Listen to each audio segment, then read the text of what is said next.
Hey everyone, and welcome to GameDive, the show where we do a retrospective conversation on one game each episode and try to have a little in-depth powwow sesh. I'm Perry, and this week I'm joined by my usual cohort, Cam, Hey. Mark, Hola. and Evan. Hey, guys. And this episode we're going to be talking about Bioshock, 2007's critically acclaimed dystopian science fiction shooter. It was released on August 21st, 2007, published by 2K Games and developed by Irrational Games, or 2K Boston as they were known at the time. I don't usually put this warning on here, although this kind of goes for all our episodes, but just to let anyone know who's listening, this is going to be super spoiler heavy. If you haven't played Bioshock yet, I really highly recommend you do before you listen to this. Anyway, I have a question. Is a man not entitled to the sweat of his brow? Well, Would you kindly rephrase that? Do you think that the capitalist society is choking the life out of the common folk? Oh, you mean just like generally, or are we talking Bioshock? I'm just fucking around. Anyway, welcome to Economy Dive, guys. gonna be looking at all the hottest trends in the stock market, and geez, it's not doing great. Oof. Yeah. For anyone listening in the future, currently COVID-19 is currently happening, and the Dow is shitting bricks right now. Yeah, it's not good. Anyway, we're not here to talk about that, luckily. So, Evan and Mark, I know you guys have just been playing this game for the first time recently. So we'll start with Evan. I guess what's kind of your overall impression of it, having just played it? Well, I think I went in with fairly high expectations, actually. It's a game that lots of people talk fondly about, and, a lot of people share their really fond memories of it for playing the first time back when it came out. So going in with that in mind, I think I was generally disappointed, to be honest. I I think it was a very good game for its time in most ways, but I don't like. I'll clarify that we've played the remaster from the Bioshock collection, not the original 2007 release. So I don't think the gameplay has actually aged very well at all. I think they did a very good job remastering the graphics and the art style and making it look like how it was sort of meant to look originally. It's very true to that, I imagine. The story is fairly good. It has very, very high points, but also some weaker sections. But overall, I think my impression was mild disappointment. Yeah, I think that might be fair. You're right. The gameplay is not very special at this point in the year 2020. But I think really what does it make it special is the atmosphere and the narrative. And I think honestly, this game has like one of the all-time greatest twists in video gaming. And I just remember being completely blown away.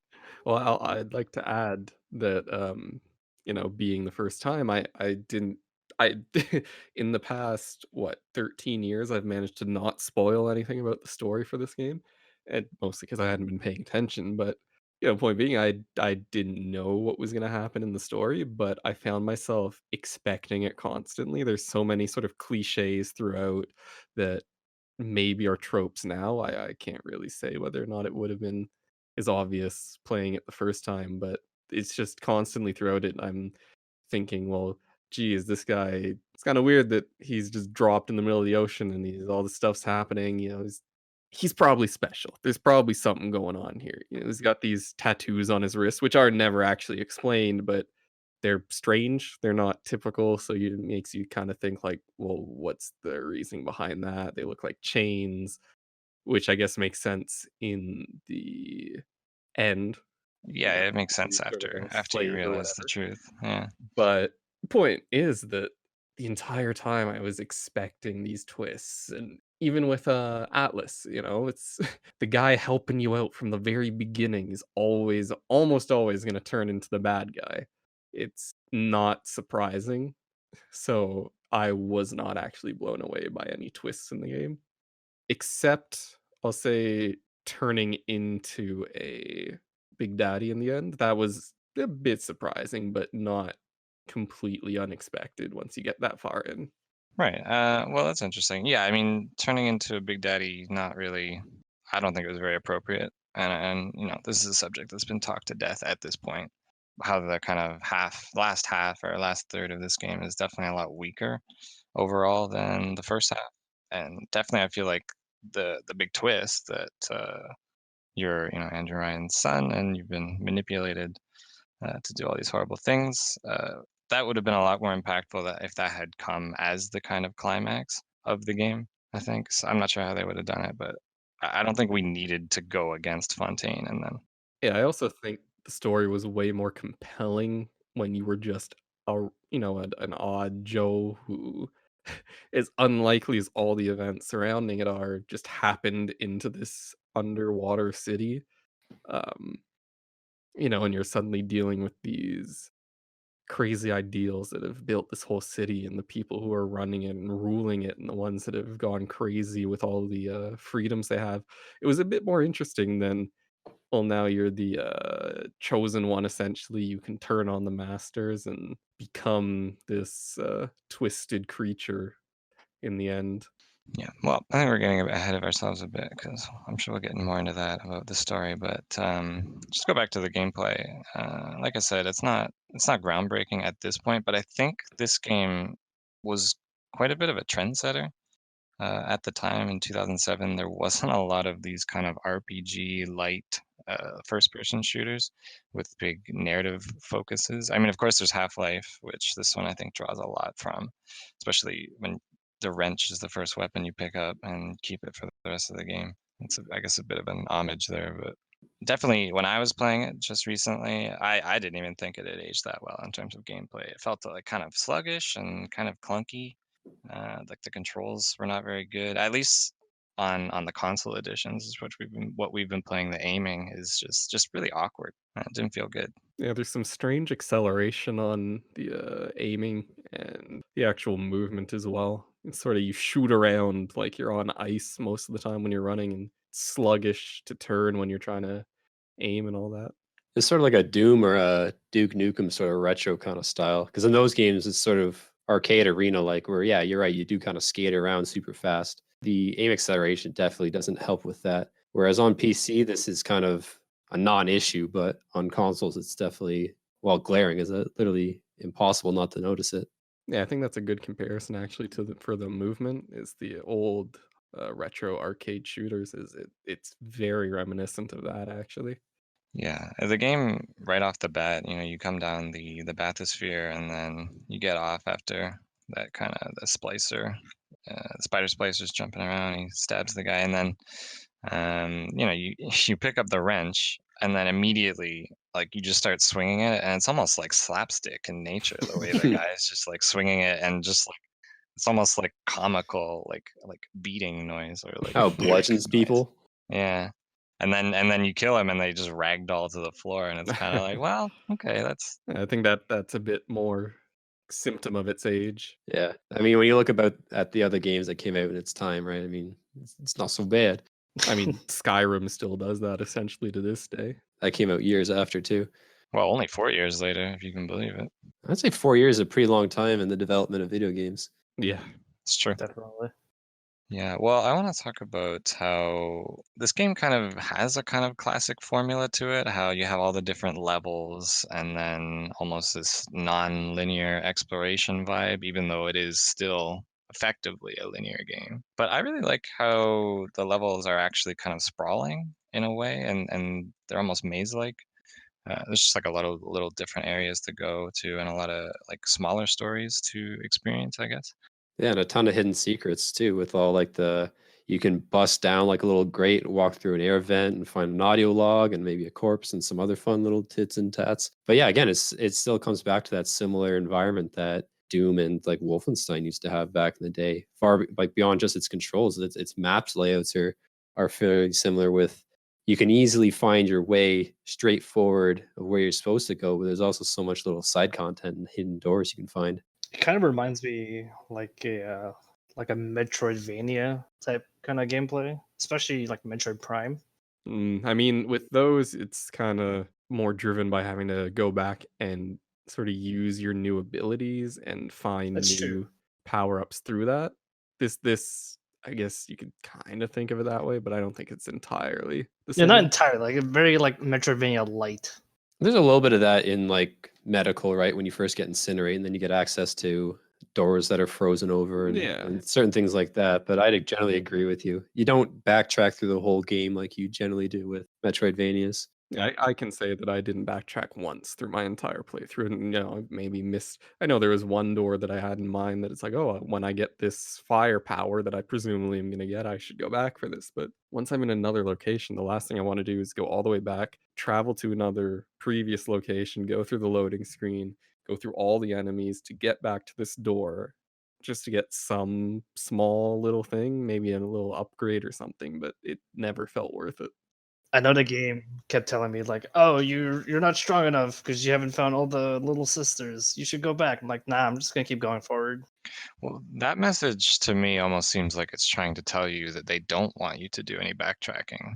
Like, I don't think backtracking was something they wanted the player to be doing as they went through. That's And I true. think that's why they had that message that would tell you you haven't got all the little sisters yet when you're trying to leave. It was funny when I was playing it. I didn't get that message until maybe halfway through my playthrough, and when I did, it felt kind of out of place. Like abrupt. Well, it's I've spent this entire thing doing what I wanted to do, and my decision was to go and save all the little sisters. So I think at this point I was frustrated and I just wanted to get to the next area. So I decided, whatever, I'm missing one, I'll hop on the bathysphere and just keep going. And then it hits you with the, oh, go back, you're gonna get your butt kicked later in this game. So it's like, oh well, geez, okay, if you say so, I guess I will spend more time and just go back. It didn't feel very organic in terms of the gameplay. It was very much just telling you should do this. Yeah, and I think they were overhyping the difficulty a little bit there. One little sister is not going to set you back as much as they seem to suggest it will. Really, they should be saying like, "Whoa, buddy, you missed the power to the people upgrade mission. You better go back and get that because those are more important Those almost." actually matter. Well, actually, after the first like 6 or 7 of them, they don't really matter, but still, they're cool. I wasn't sure that I missed like any weapon upgrade stations because like I encountered them, I guess, fairly frequently, like midway through. And I realized, maybe I should have more upgraded weapons by now. But I think they kind of put most of them at like towards the end of the game. The first half of the game doesn't have that many though. Yeah, the first third, I'd say there isn't really. I think you get one, like, in the first third of the game, and then there's a bunch in the middle, and then like the rest are sort of petered out over the last third.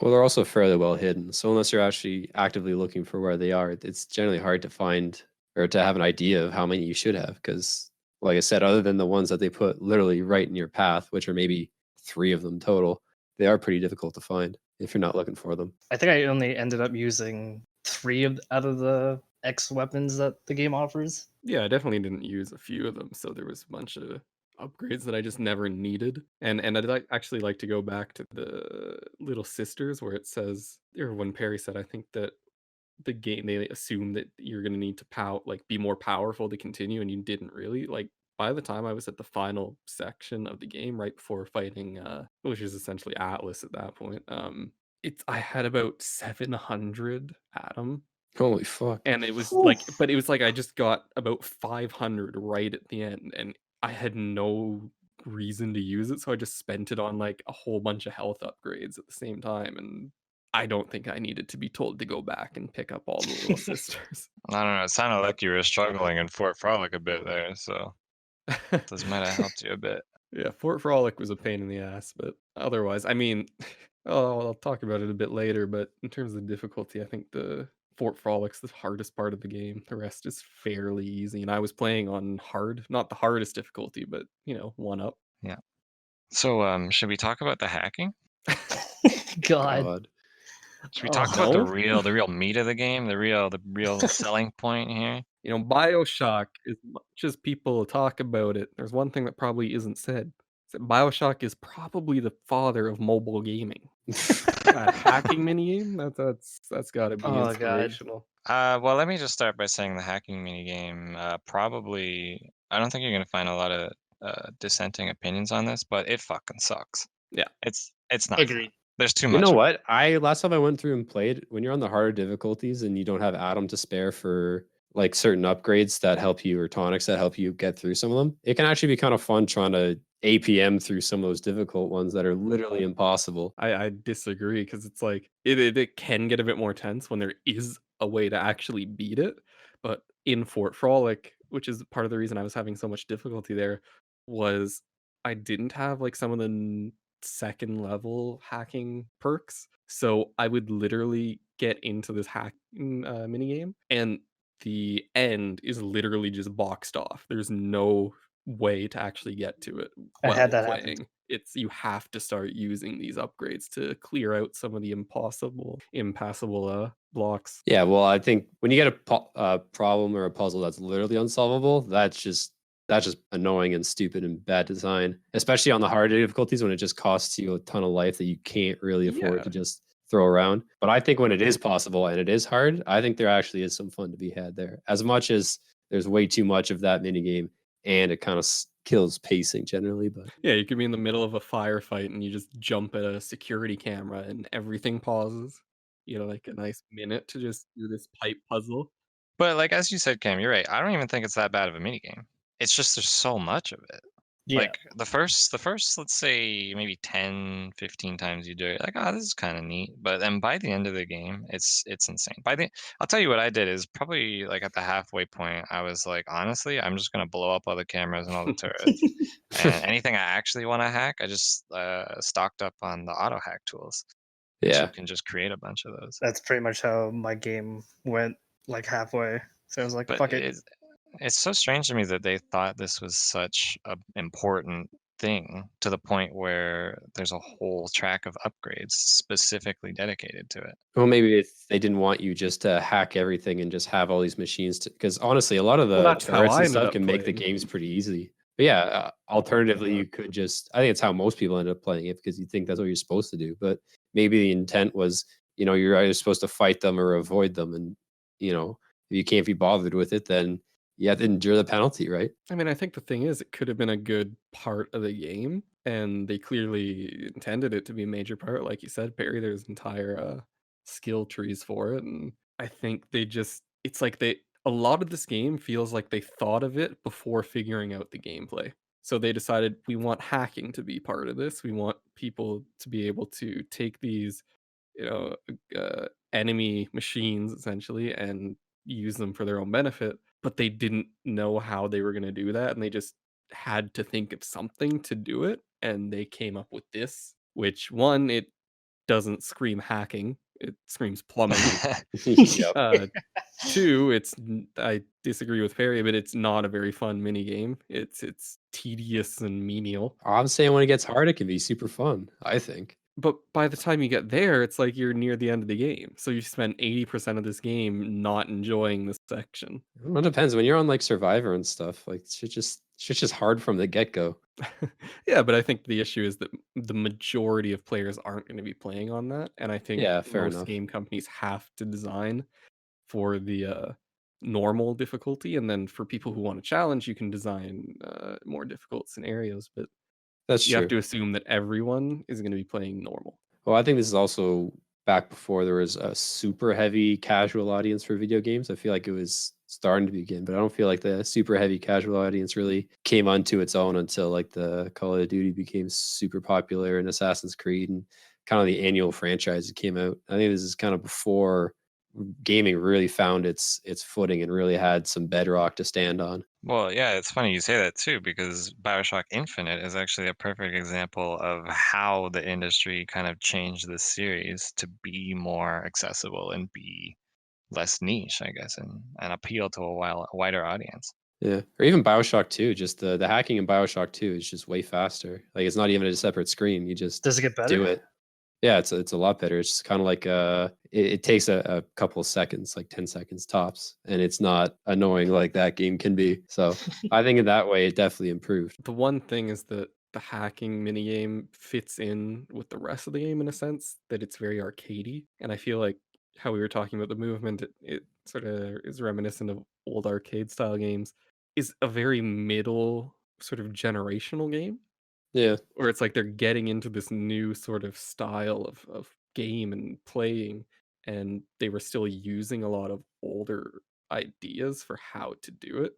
So it's sort of somewhere in the middle there. Yeah, well, again, we already talked about this, but like 2007, like the amount of cookie cutter games there were is a lot smaller than currently right now in like 2020 and the couple years previously, where every game sort of, not every game, but a lot of games feel like the same thing over and over. I think Call of Duty 4 came out in November in that year, didn't it? Most likely, but that one was actually kind of a departure from the games before it, and Right.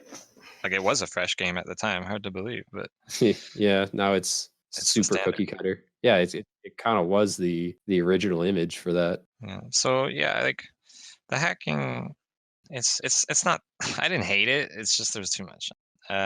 So like I don't necessarily hate these kinds of mini games that are completely aside from the gameplay in these action adventure games, but this one, it ends up being too much, and that's not what you want in your game for the player to get tired of one portion of the game. I think similar games that came out around that time with a hacking minigame component I can think of is probably like Ratchet and Clank.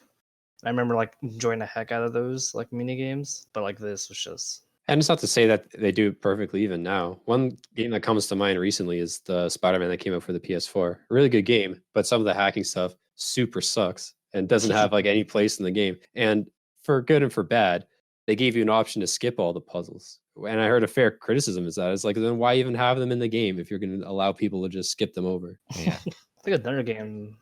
I think Batman Arkham series had like each different game had a different iteration of hacking. Yeah, but those are like very simple. There's not a lot of room to Yeah. fail those hacking the way that you can fail this one and have catastrophic consequences. Kind of seems like no one really knows how to do hack right. It's all subjective. Yeah, and hacking, like, how do you make hacking's fun because it's, I don't know, you have this kind of niche knowledge and you have an understanding of systems, and then trying to beat a system in itself is kind of inherently fun in the challenge of it.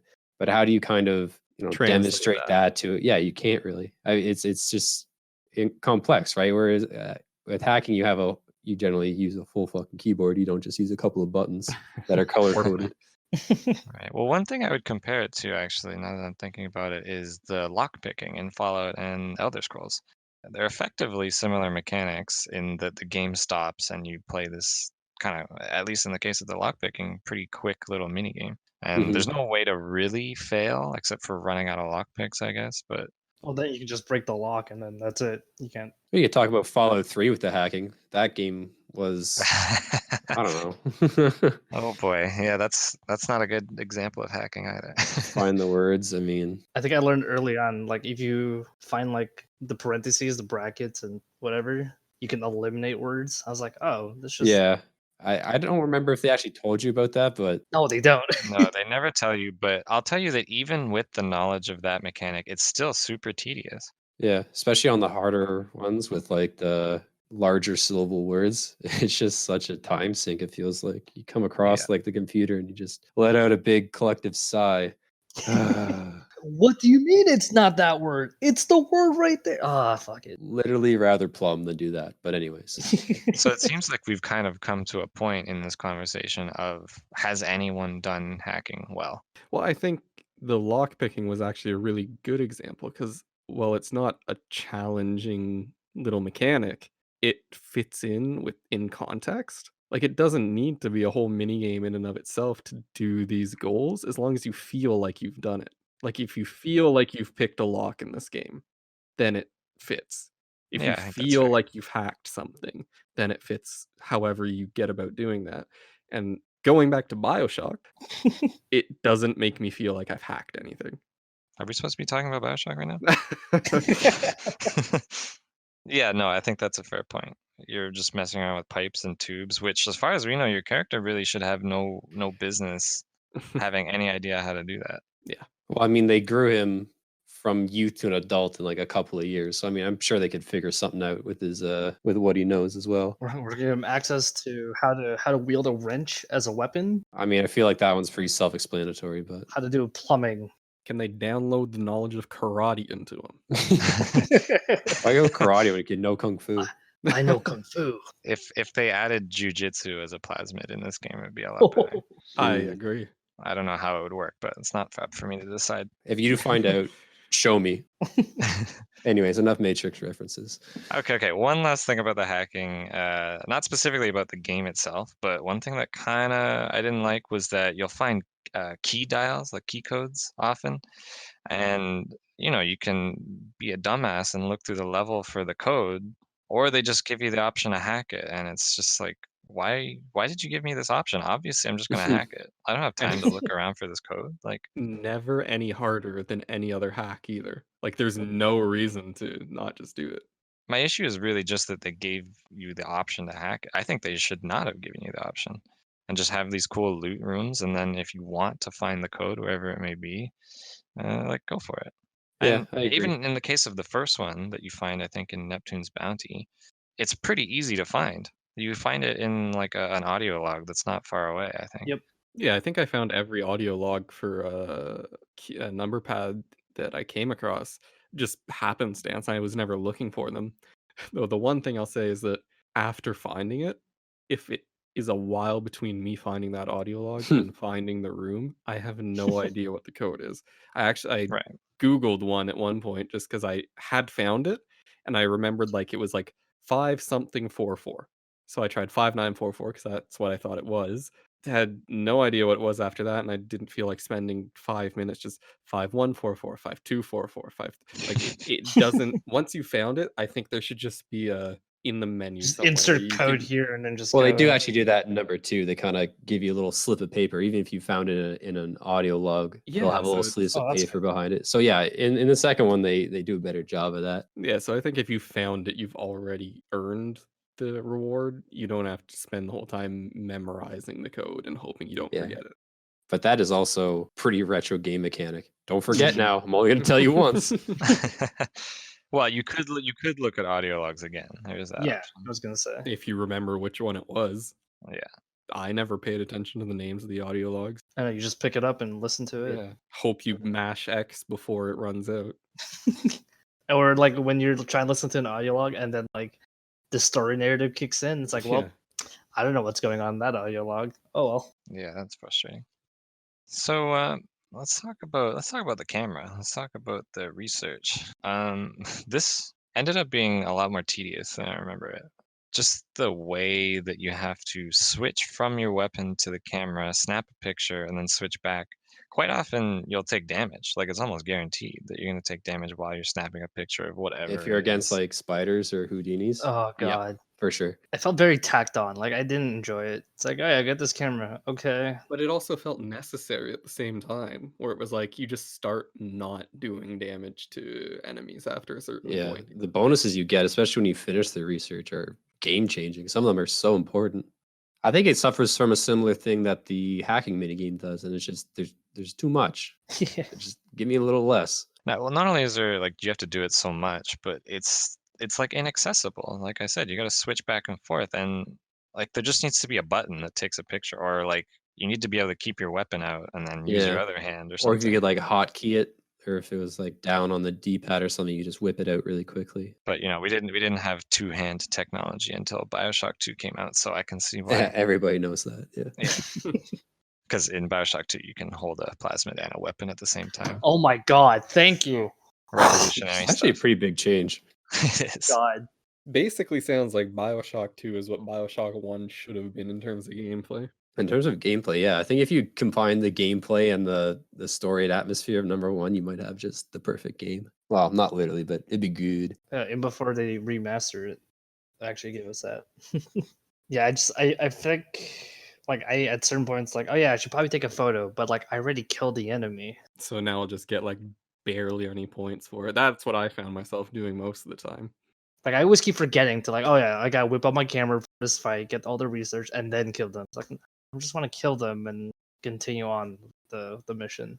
Or you just like with the daddies, you kind of shoot one bullet into them and just like spam pictures trying to run through. Like, Yeah. Oh, action pose, great. All right, book it, go, leave. Action pose of this bouncer like mid-charge. you're about to eat this drill. Ralph Wiggum, I'm in danger. Pretty much. Yeah. There's actually one little bit I wanted to mention that's not a major thing, but the map in the game. Never used it. It is terrible. It's awful. It is illegible, like a pain to move. You always have to zoom out. Like it always starts zoomed in. I'm like, no, just zoom me out. It's the one of the worst in-game maps that I think I've used. I think that's fair. I timed it at one point during my playthrough, and I can't remember what level I was on. So, probably varies depending on the size and the layout of the map. For frolic. But maybe, yeah. But I went all the way to one side, the right side, pushed all the way left, and counted how long it took to get from the right side to the left side, and it was about 11 seconds.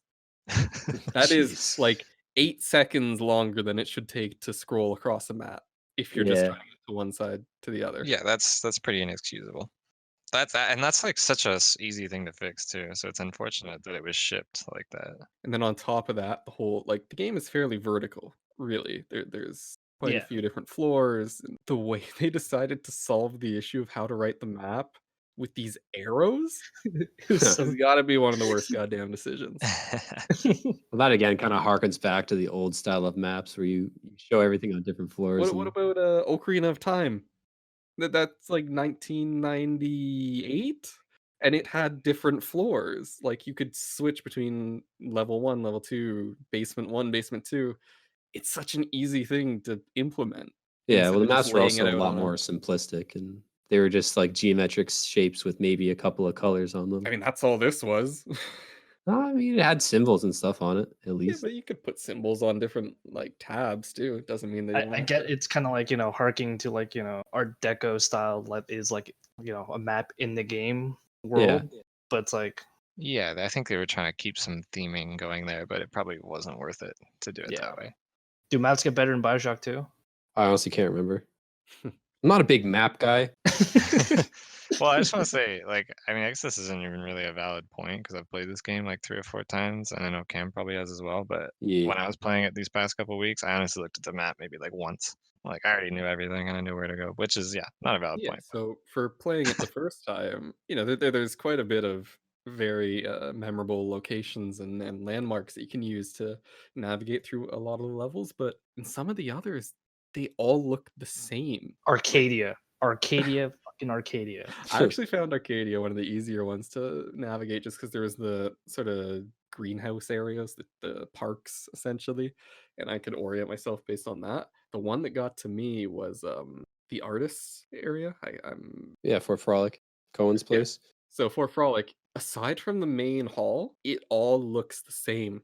I got so lost throughout that level and having to use the map, and I think I ended up talking to Perry while I was playing, just like having to ask him, like, okay, what direction am I trying to go to get this? Because I just end up in circles because it all looked indistinguishable from everything else. You mean you don't know how to get to Poseidon's Plaza? I mean, that's easy, but the rest of it, for a first-time player, the map could have been better. I did find it necessary fairly often. And I think I got equally as frustrated with the directional like arrow that's like on the screen. The quest marker? Yeah, I'm like, oh, God, like I couldn't tell which way to go at some points. I'm like, Jesus Christ.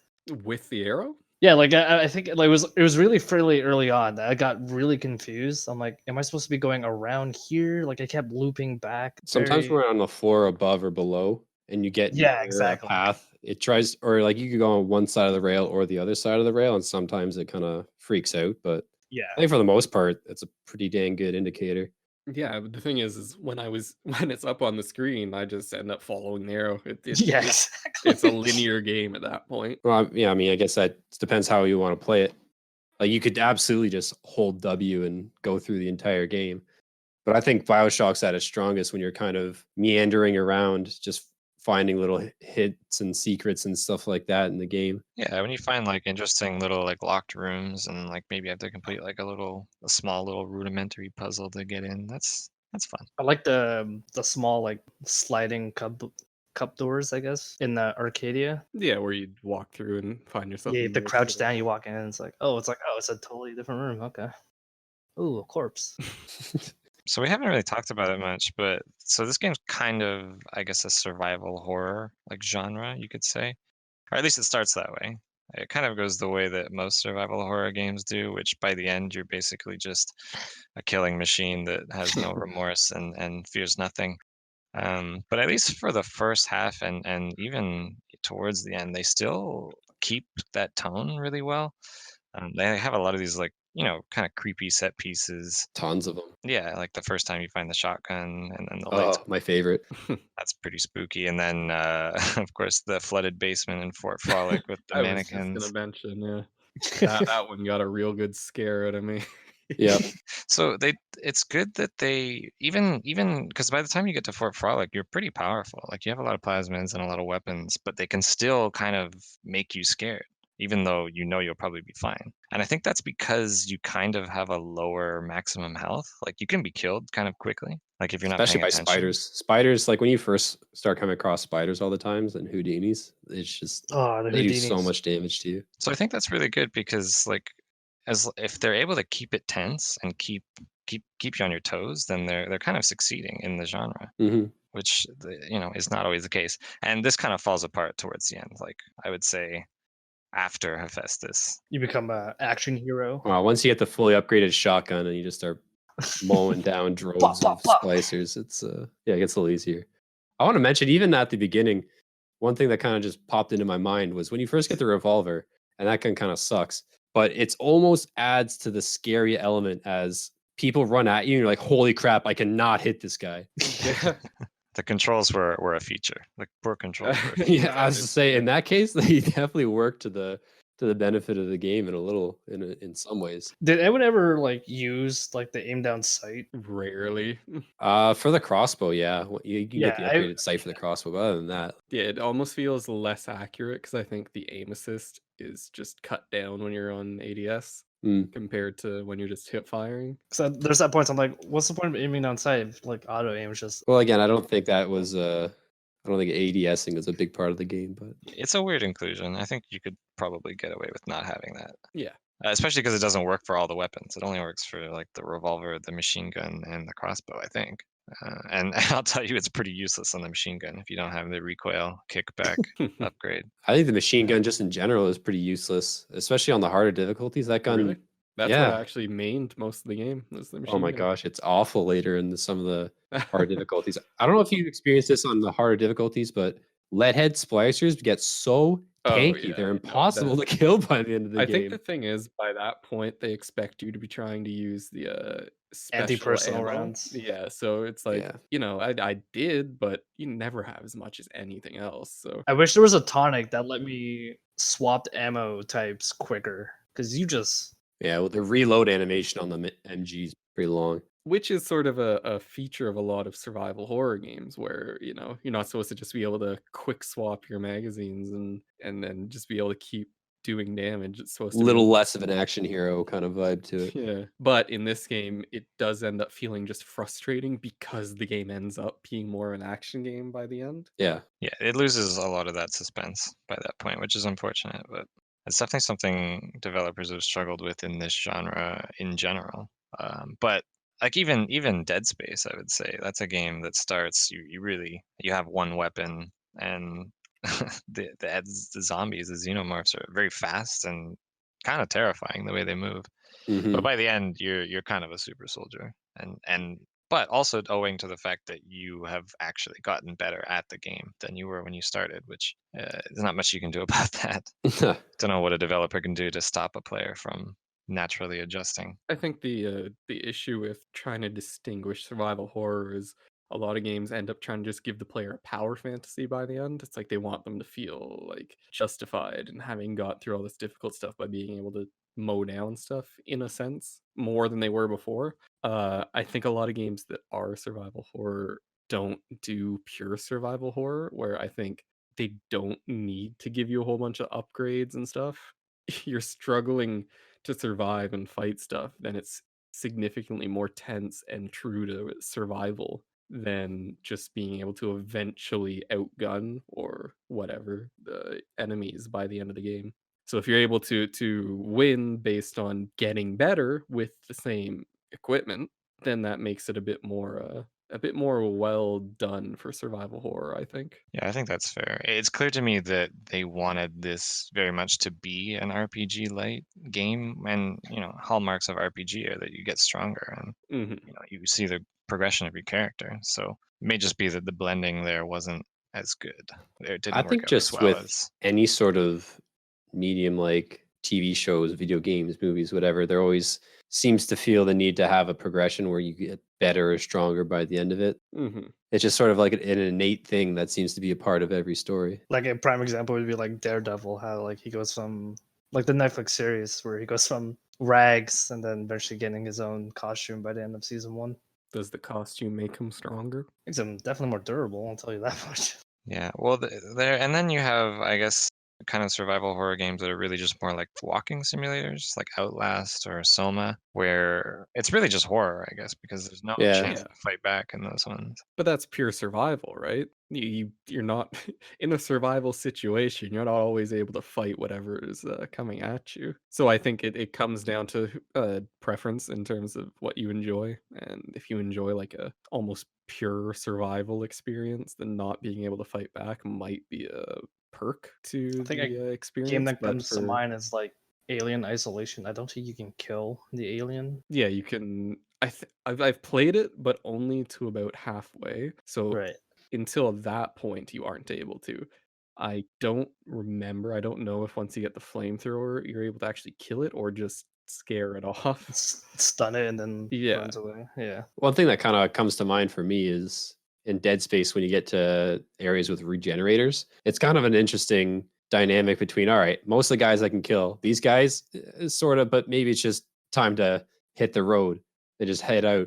Or similarly with like Resident Evil 2, and it just got its remaster recently. You can kill all the rest of the zombies, but when like the big boy shows up, you better get to stepping, right? So I think that's sort of There can be a good balance. yeah, a balance between fight and flight. Yeah, and now that you mention it, definitely those kind of regenerating enemies are a good way to add some variety. Although I'm not sure if it would have worked as well in Bioshock, but maybe. Well, I don't think it would work. One reason being that I think exploration of the different areas and maps is important. And if you were to have something tailing you, unless Yeah. there's a specifically designed area for it, I think it would absolutely just ruin the area. Like if you had to go through Acadia with like an hour generator just following you around the whole time, it would absolutely ruin that area. Or even just barring off a certain section. Because there isn't really stealth in this game. Stealth is non-existent. You can get the perk to be more sneaky on your crouch, but it Yeah, it doesn't is exist. useless. Yeah. It's 07. It does not exist. I think there's that one tonic where like if you just stand still, it's like, oh, where'd he go? I'm invisible now, but Yeah. yeah, you stand still and then it's like camouflage or something, and you like go invisible. But I mean, like, when are you ever going to use that? Yeah. When are you ever gonna stand still? Let's go. You like Houdinis are telepathic too. They just hound you down. No matter where you run, they will find you. And now that you bring up Houdini's, also, once you get the research bonus that allows you to predict their landing location more accurately, the visuals on that is like so disorienting sometimes because Hmm. it'll like bend reality on your screen. Sometimes it's like, what's happening? Like, this is freaking me out more than before before I had this research. Yeah, speaking of bending reality on your screen, I'm not sure if it's the same in the original release, but in the remaster, when you walked through water draining down, you couldn't see anything. That's a feature from the original, yeah. Yeah, it's just like now you're It stays there for like a solid 5 seconds too. It's not like yeah, and it's like now you're just not able to see anything. I don't know. I think it's kind of cool. You're going on about how it's not like horror-y enough, and that's like you gotta But the kind thing of is, avoid the water if you you're want not to. walking through, and most of the water you can't avoid in this situation. It's in like one of those tunnels between sections with the water directly outside it, and you'd have to walk through it. Or I think the thing is you aren't gonna walk through draining water with your eyes wide open.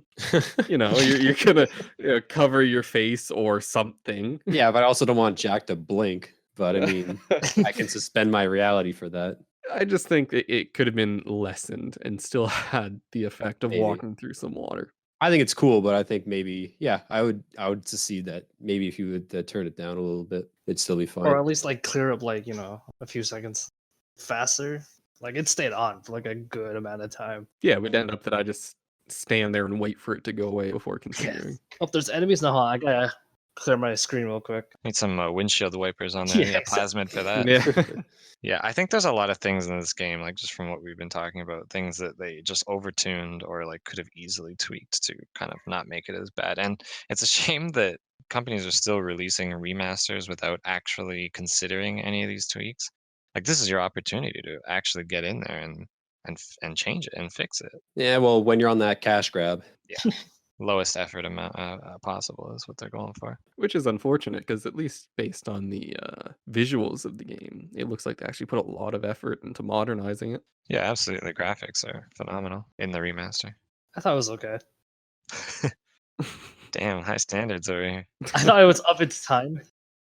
I think at the end of the day, it's really just the lighting. But it's a good use of lighting, though. Yeah, it definitely is, and I do appreciate it. But I think at one point, like I was very, I tuned up my brightness all the way up. I was like, wow, this game just. Let me just turn back down my brightness. So why did you do that in the first place? Talking horror survival, you're not Yeah, supposed to have the great vision. developers are But... sitting there. What if the guy's playing and he just turns up his brightness to 120%? God help him. I was just curious. Okay, I was like, I'm just gonna turn this back down. Now that I think about it, when that game came out, the reflections on water and certain graphical aspects about that game were pretty cutting edge. Like, there was nothing that really held its ground against Bioshock in those kind of settings. I think what stood up the most, like it graphically, on like a poor stance, was I think oil. Like oil was just super bright. Like you just see it. Oh yeah, it was like blue and shiny. Also looks purple. Well, I think the point is you're supposed to notice it and I'd use it to your advantage. But yeah, Yeah, it's more of supposed a to be an gameplay. environmental hazard kind of thing. But like it was just bright. Like I have my a default brightness like midway through. I'm like, this thing is just too bright. Yeah. All right. One more thing I want to talk about with the gameplay, and then we can move on. We haven't really talked about the big daddies that much, and the little sisters. It's an interesting way that they kind of lock key player upgrades behind these, I guess, optional boss fights, which it was a good way to incentivize the player to actually hunt them down.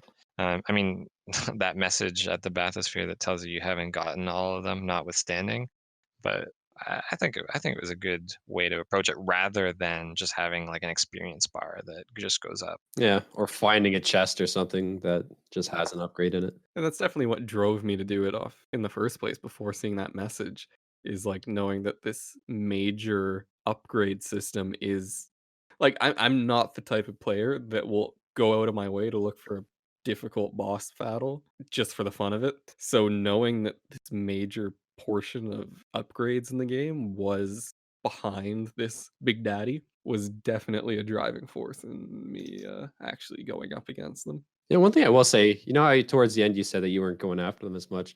I think at the beginning it's really integral that you get all the Atom you can because the early upgrades are so important just to have any extra abilities or any extra plasmids or an extra plasmid slot. But towards the end of the game, when you kind of have your meat and potatoes of what you want from the Gatherer's Garden, everything else just kind of seems kind of extra, and you can't even use all of it when all your slots are full. So I think I can understand where you're coming from there. Yeah, and actually, speaking of some of the gameplay relating to the Big Daddies, one thing I found massively frustrating in this was I didn't die that often throughout my playthrough. Like, there was a lot of difficult fights, but I never found myself actually dying.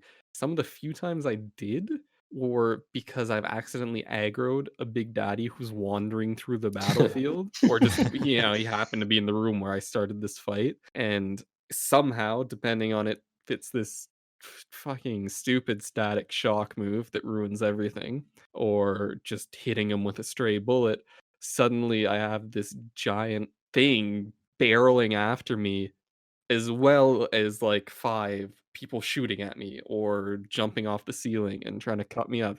It's like it's very frustrating when you just catch a Big Daddy in the middle of a firefight. Oh man, check yourself before you wreck yourself. And you can also hypnotize the Big Daddy too. Well, I did, and it happened during that as well. There was the fight when you oh, where was it? I think it's when you go into the female scientist's office for the first time, or one of the times Yeah, in Julie Sunday. Langford. Yeah, Langford, and the waves start coming. Right. So I had a Big Daddy with me because I figured this is gonna get pretty messy. And at one point during that fight, I must have shot him or something, and suddenly he turns around after killing the guy he was aggroed on and starts coming after me. So it just seems like it's a bit rough on the way they implemented him I think it's interacting. a style thing because I actually kind of like that. You're playing with the guy and then, oh shit, I gotta put him down. Well, you're definitely playing with fire if you're carrying a Big Daddy through the game with you. Like, I don't think that's a thing that you should just be able to carry with you without this opportunity for repercussions if you're not careful. I mean, but the thing is, in a hectic firefight, how are you supposed to avoid the guy that's about 3 hitboxes bigger than every other person in there? I think that adds to it. When you're in the stressful firefights and you get a little bit panicked and you get stressed, I think it kind of adds to it depending on what you're looking for from it. And speaking of all that, when you get the little, drone bots. The whirly birds, yeah. Yeah, yeah, yeah. And if you there's friendly fire on for that, so if you walk in front of it or if it swings behind you and it's shooting at something, you get damaged pretty significantly off that. Yeah, for sure. Alternatively, they can definitely catch a slug and eat it. So Goes both ways. actually, I just want to go back and say to one other thing towards when you said that you didn't die that much. Again, you got to settle with the difficulty, man. When I was playing on Survivor, there are literally, if you mess up a fight, I'm thinking I can't, I can't spend a health pack on this. I'm just gonna die and just go back to the Vita Chamber. I can't afford a health pack use right here. But anyways, Well, dying in this game didn't actually feel like that much of a punishment to me. In fact, it's almost kind of, Encouraged. well, not encouraged, but you aren't punished that much for it. Like, if you damage a Big Daddy to halfway and then you get knocked out, you come back and he's still at half health. Yeah, Yeah. there's no reset on anything. Which is nice. Do you lose money from the Vita Chamber? I don't recall. I've never noticed through my playthrough. I think the first time I died, you lose a bit of money. I mean, if you did, was never enough for me to actually register it or have any impact. it must not have been because if I was weighing health packs to dying, I did. Yeah. Unless I was at $0, then it wouldn't make much sense. Yeah, so every time you kill a Big Daddy, obviously you get the opportunity to either rescue a little sister or harvest her, and the difference is you get twice as much Atom for harvesting as you do for rescuing. Now, did any of you guys harvest? I've had a harvest playthrough. What was your initial one? What's your Oh, are you kidding me? I'm a pussy. I definitely saved those. Well, exactly, and I think most people will rescue on the first playthrough. It's one of those things where there's almost, well, I shouldn't say there's no reason to harvest. There actually is a better reason than most games have for being an evil piece of shit. And they even like really justify the reasoning for being evil and doing it, right? When Atlas is whispering in your ear that, look, man, dog eat dog world down here. You're gonna need every advantage you can get. It's pretty compelling, right? But then the thing is, once you get those first 3 after you save them, you get like this drop of 200 Atom plus a couple other little bonuses. So it's like through my playthrough, I never found myself regretting saving them. Well, that's the thing. The allure of somebody making it worth your while, it's impossible to resist. Yeah, so if it were more like you save them, make less, and you don't get a reward, that would be more of a decision to me. Right. Yeah, I think maybe they could have it like you'd get a reward like way at the end, like, hey, you saved like 10 little sisters, here you go. But it's like every 3 you get like a Yeah. box with 200 Ooh. Atom in Or it. like, especially they could have done is like if you rescued them, then when you get to the orphanage after killing Fontaine, sorry, not Andrew Ryan, they would reward you there because that would make a good, Yeah, progressive it sense. struck me as the developers being worried that no one would save them if there wasn't They're incentive. concerned for humanity. I think people still would, to be honest, because like they're little girls, you know. This That's is the not. It's thing. like It it's kind of like means human it's sort nature. of- Like, okay, it's a little girl, you want Yeah. to They're save not it. mutilated enough for me to think they're abominations. So Yeah. But that's the point that I'm making is that then why did they even have to include this? It makes it less of a choice if there is almost no downside in the first place. I think it's cool. You have the option. I mean, you get a different little cutscene at the end I too. just mean that the reward isn't necessary. That saving them, like given what you guys have said, that you would save them most likely anyways, or a lot of people would anyways. That they didn't need to include this incentive on top of saving them. That it could have easily just been get less Atom, save them. Yeah, I would agree. On again, I hate to keep bringing up hard difficulties, but I mean, if you're doing like the no Vita Chamber runs on Survivor, having as much Atom in the first like 2 areas is super important. So if I was doing that again, I'd absolutely be Sure, but killing then the I little still bring sisters. up they have to design it for the normal playthrough in mind, and my playthrough was on hard, it wasn't on the base difficulty, so even then, I never found myself, needing it. Yeah. And in an easier situation, it would've been even less. Yeah, I think the gifts you get are a little overtuned. Like they give it a little too much You know, extra. I had a thought to that. And if you did cut it down to like one every 10 sisters you save, what if it, or just like if you murder one at all, you don't get it. But then like what if you're waiting for it to pay off? You're like, oh my God, is she actually gonna do anything for me? And then you stop and then you start murdering little sisters and then you just don't get it. I think that'd be a cool little thing. Yeah, because then it's like it still leans to, were you doing this for a reward or for, like, moral Yeah. reasons? That's another food for thought kind of thing, which I love about Bioshock. It's got a lot of kind of moments where it makes you kind of sit back and just have a little thought. Except when we're just theorizing on the way they could have done it, as Well, opposed to I just mean, there's other ways, and we'll get into that. But yeah, but in this regard, I think they cheaped out on the, decision there. well, I mean, it's kind of the standard RPG light thing. I mean, you can see this in Mass Effect 2, where it gives you a Renegade and a Paragon option, and not all of them really do anything, but it's still nice to have. Well, here's a question. How do you guys feel about moral choices in video games that have no reward tied to either option? They're purely just for the moral consequence. I think that it's if it has impact on story or character or even just the discussion you're having with this other character, then I think it's worth it. I think You know, that if it's for a good laugh, I'll do it. yeah, I think that that is the mechanic, that it's a moral choice. It doesn't need rewards or downsides. I can't remember what game I was playing, but I played a game recently. Oh, it's killing me that I can't remember. But anyways, the point being that it had kind of a system like that where you could choose to say something nice or react like an asshole, and it literally changed like the response that you got, and that was it. They changed nothing else, just like one like extra different line of dialogue. That was like 5 words. It's like, why even have this then? It literally changes. It hardly even changes the dialogue. So why even have it in the first place? Was it Shenmue 3? It was.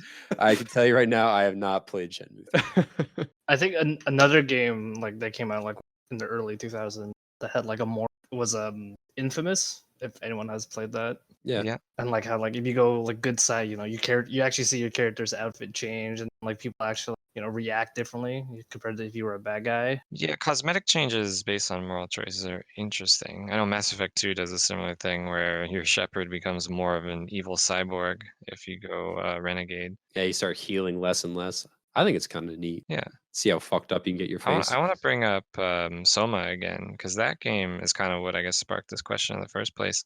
They have a lot of these moral choices you can make throughout the game that have absolutely no impact on the ending, as far as I know.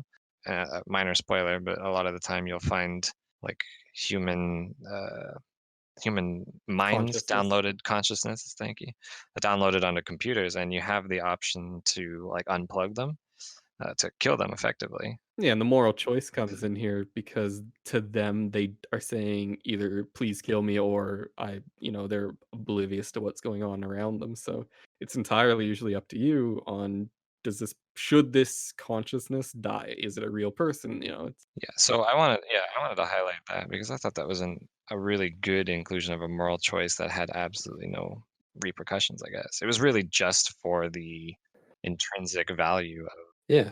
Well, it making makes the you think choice. about it, right? And it's a really deep thought. Like it's existential in its nature. Whereas the difference between the dialogue going the same way, but you can call a guy an asshole one extra time if you want to, is like the opposite of that. yeah, basically I think morals in games need to have some impact on an interaction, and whether that's impact on how you are reacting to the story, like in Soma where there's no actual in-game consequence really to these decisions, or with saving the little sisters where saving them is, you want to save these things or you want to kill them for the extra value. There needs to be some amount of impact to it, but it has to be relevant to the actual situation and the actual morals. Well, I think the thing with Soma is that it's sort of a thought-provoking game in and of itself. Yeah. Whereas I mean, when you dive into the themes of Bioshock, it's thought provoking, but at a surface level, it's not. So, like you say, the choices don't have a whole lot of weight in that regard, other than the basic life or death thumbs up, thumbs down kind of choice that we make so constantly in video games. But then it just ends up being a more shallow experience because it's sort of feigning this deep moral decision, but without any real difference. Well, you kind of get reprimanded, but Well, I almost wonder if that was the point. As you say, there's no real difference. And one of the big themes of this game is the illusion of free will. mhm. And so I almost wonder if that was something they did on purpose for you to kind of go at the end and kind of be like, did I even really choose anything? Or was I just playing along like I was supposed to? Which I guess is a good segue into talking about the story. So I know we've got some disputing opinions here, but I want to say the first time I played it, which was probably in 2008, 2009, I thought it was a really good subversion of this trope where you have this stranger on a radio, like just trying to help you out, which is a thing that a lot of other games do unironically or you have these strangers on the radio without ulterior motives. And in fact, I'll bring up Soma again. It's another perfect example. Is you have Catherine who talks to you on the radio, and you could say she has an ulterior motive, but not really in a nefarious way, the same way that Atlas clearly does in this game. And I thought this was a really good way for the developer to kind of reveal false assumptions that you've made about yourself in this game. The assumption that you're nobody that's accidentally found yourself in this nightmare because there's no other indication really, other than a few little things like you mentioned, Evan. I mean, the one thing that really threw me off with that, like the sort of atmosphere of it and the whole idea that you're supposed to be almost tricked into thinking you're this nobody was your plane crashes, As it does. as it does, and you wander into this giant tower in the middle of the ocean. You take this thing down to the entrance, and within 5 minutes, you're shooting up the civilians and pumping yourself full of gene altering materials with like no second thought. There's no, oh, should I be killing the natives here? Should I be altering my genes? Maybe I want to go home. Well, I think as a nameless, faceless protagonist, there's not really a whole lot of options to display that. But for a game that's pushing like narrative significance as much as it was, there was no reason. Like it was illogical in universe that this person just shows up and starts doing all this, which is kind of justified in the end, saying that, oh no, you're this other person and you were here the whole time and you created and whatever, but it doesn't fit into the beginning where you're not supposed to know that yet. I think you just need to work on your suspension of disbelief. You play way too many strong narrative games. Back when this came out, there are no games with strong narratives, or very few at least, man. Or at least they were all text-based and narrative in basis. Yeah, and I mean, this one definitely purposely tries to play on this assumption. And because a lot of retro games you play as this like pure avatar that doesn't speak and you don't see their face. And in those games we automatically assume like, oh, whatever, we're just an adventurer, we're just some guy, we're just whoever. Like Half-Life. Yeah, Well, you just sure. thrust it in. It's like, okay. Yeah. I mean, the thing with this, the reason I'm saying all this is because as I started my playthrough, these were my thoughts. Like Right. literally as I'm playing, it's like, wow, this doesn't make sense. Well, I wouldn't do this. Why would I shoot myself up with like, rapture heroin and Why you don't have a whole lot of options. well, the guy's just like, yeah, just shoot up over in the corner there and we'll keep going with the story. Yeah. Now I don't recall, does Atlas tell you? Yeah, doesn't he say? Does Would you Atlas kindly-" tell you to I stick think he yourself does. with the syringe? Yeah, he does. Right at the Slides beginning. it all Woodley kindly. Would you kindly just insert the sea slug and have powers? Okay. I will say that was a neat addition to the story. The "would you kindly" is when it shows you and tells you, but thinking back, you realize he has been saying that the It's a entire big time. oh shit. It's the big pin drop, and I always love that kind of stuff. Yeah. And I'll agree with you to an extent with the the unknown helpful hand guardian angel over the radio. It kind of only goes two ways. Either they are just trying to help you or they're not. But I mean, with him just being like the hidden asshole you've been hearing about the whole time, I think that's where it kind of strays from just, oh, look, he wasn't trying to help you after all. I mean, he wasn't trying to help you after all. But I mean, at the same time, the extent to his manipulation and secrets, I thought were far and away above what I was expecting. That's true. Well, I also want to say this game is a pretty, in my opinion, masterful blending of plot and world lore. because the actual story that you're experiencing is very intertwined with the past events of Rapture. Hmm. And it all becomes very clear as you hear about who Fontaine is, you hear about who Atlas is, and it seems like that's all stuff that happened in the past, but then it all becomes relevant in the plot that you're actually experiencing. Yeah, no, that's definitely one of the strengths of the game. Because you have games where okay, I'll talk about Dead Space again. That's a game where you hear about the past of the Ishimura, the ship that you're on, but it's not really relevant to the story that you're experiencing. I mean, everyone that you hear from in audio logs in that game is dead, Hmm. and you never see them, and it's really just them describing how things got to the way they are without it impacting the story you're really experiencing. Yeah, but in Bioshock, you literally like some of the autologs are so well done in the way that they have characters that you experience firsthand in real time, but Mhm. have their past perspectives. Not only their past perspectives, but past interactions with other characters that also still exist. I Yeah, I think mean, it's just I'll well done. point out that female doctor, her name escapes me, and Tenenbaum? Tenenbaum, yeah. So with her, if you weren't listening to a lot of audio logs throughout the playthrough, you might assume she's a decent person in the wrong place and she's trying to help. But the more you listen to it, she's a Nazi scientist. Oh, literally. Yeah, She's she super literally evil. she doesn't care about these children. She doesn't care about you. She doesn't care about anyone else. She just cares about her research. She cares about that. And Rapture is a place for her to do it. So that's an interesting way that they utilize these audio logs is you wouldn't know this unless you were actually listening to the And story that's play out through it. and that's development of character that you don't even see. It's just something you're made aware of, and it still feels so effective.